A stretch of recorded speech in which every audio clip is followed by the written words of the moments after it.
Alexandra, and welcome to our last episode of our mini-series of Top Engineering Challenge winners. Today, we have the pleasure to be interviewing Vivek Nair. Thank you for being with us here today. Thank you, Alexandra, for the interview. Yeah, it's good to be here. Great. So to begin, firstly, can you introduce yourself? Yes, my name is Vivek Nair, and I am working as a senior research fellow at the National University of Singapore. My basic background is on material science and electrochemistry. Great. And where are you from and where do you currently live? I'm basically from India, and I currently live in Singapore. Okay, and how come? I work in Singapore.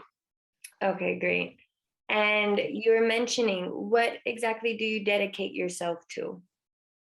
I work on the research of for lithium ion and lithium sulfur batteries. These are advanced battery chemistries.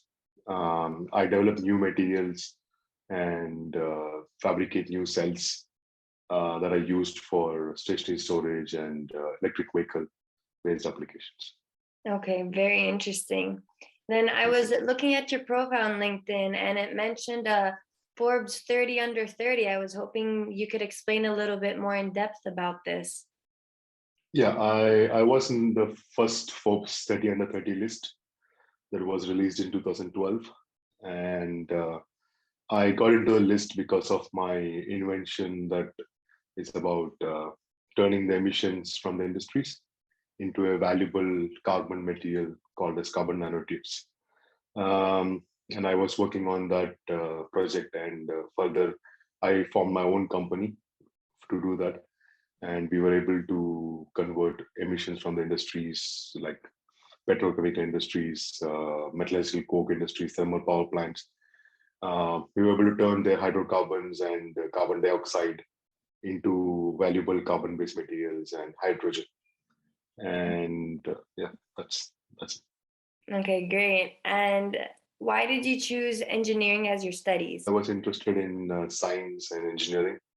And when in India, usually when you're interested in the science or engineering part, right, mostly we go into engineering related topic. So I followed that track, and I ended up doing my bioengineering.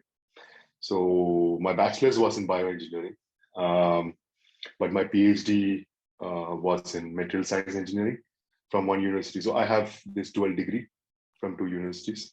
My first PhD degree was from material science engineering of Nanyang Technological University in Singapore. And my second part was in the mechanical and manufacturing engineering at Loughborough in UK. So I have, like, let's say, from bioengineering to material science to mechanical manufacturing. So across the discipline, I have this, what do you call it, experience. Okay, that's very impressive. And now we'll be going to part 2, which is motivations for participating in engineering challenges. And I'd like to ask you, how exactly did you find Ennomotive? Ennomotive, it was suggested by one of my friends that there was this challenge, and I went into it and I looked into the challenge. It was very interesting, and I thought I should give it a try, and that's how I participated. Okay, and then, for example, what was a challenge you participated in and why? It was about a challenge where you can combine, like a graphene copper composites. So what you can do with respect to those kind of materials. It was for a mining company that was involved in copper mining. So I was particularly, like, it actually fell into my background of material science. So I thought I could propose a solution of what can be done with such kind of composite materials. And that was my motivation. Yeah. Okay. And then you were mentioning before about that you created a new company. And I wanted to ask you if this was in correlation with the challenge, if it's in relation to graphene, and if you could explain a little bit more. My company that is there is a spin-off out of the university called as Graphene-Watch. What we do is we make graphene enriched batteries. So it's a startup about batteries in general, but specific to very highly advanced battery technologies that utilize graphene as the core component in the cells and electrodes. So yeah, and we have done the spin-off by licensing about 11 to 12 invention disclosures from the university. Okay. And then did you invest a lot of time in preparing your first submission for the challenge?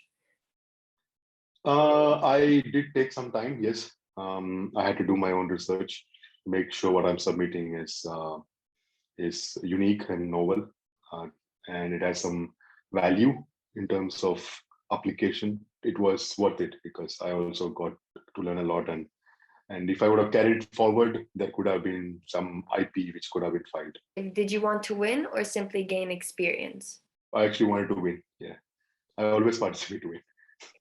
Yes. Okay. Yeah. And then did you have any prior experience with that type of challenge before? Yes, I have participated in more than 20, 25 international competitions, both related to technology as well as business. And I have won in most of them. Wow. Okay.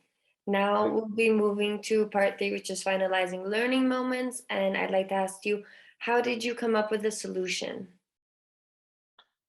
Okay.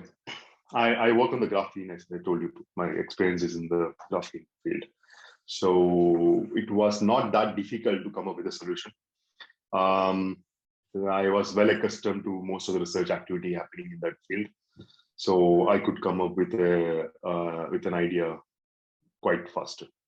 And because being in this innovative field, I'm generally good at suggesting solutions for these kind of problems. Yeah. So I was able. It came naturally. Did you work independently or did you work within a group? For this idea? Yeah. Independently. Independently. And what do you believe are the benefits if you were to have worked within a group instead? The advantages is obviously different perspectives, right? You can divide the workload as well. And you could actually get to a much better outcome in terms of a product if you work as a team. But there are some disadvantages as well. And then how was working remotely for a foreign company, and would you do it again? If I had to work like this way, I'll be happy to do it, yeah. As a researcher, do you think that other people should participate in online engineering challenges such as in Ennomotive? Obviously. It's no brainer. Why shouldn't one? And then lastly, what recommendations or what advice do you have to other young engineers across the globe? I am a guy who actually started my journey with competitions, right? When I got into my engineering, I was doing bioengineering in India. I was told by my seniors that the jobs which are specific to my field are none. So there will be no campus placements. I would hunt for a job. So I took a different path. I started doing projects, right? And I started participating in competitions. And one after another, as I start participating in different competitions and different projects, that's what actually got me with this idea of turning emissions into nanotubes. That actually got me into the Forbes Under 30 and MIT TR35, and helped me with my PhD, applications and everything. So my advice is competitions and participating in projects should be one of the priorities of all engineers. It is a way to demonstrate what they can do. It's a platform where they can prove themselves, even if they don't win or win. I failed in most of my earlier competitions, but once I started winning and once you get the hang of it, you will mostly win most of the time. Okay, that's amazing advice. Therefore, well, now the interview is complete. So thank you very much for your time and for sharing your experience with us here at Ennomotive. And we really enjoyed having you. Thank you, Alexandra. Thank you very much for having me.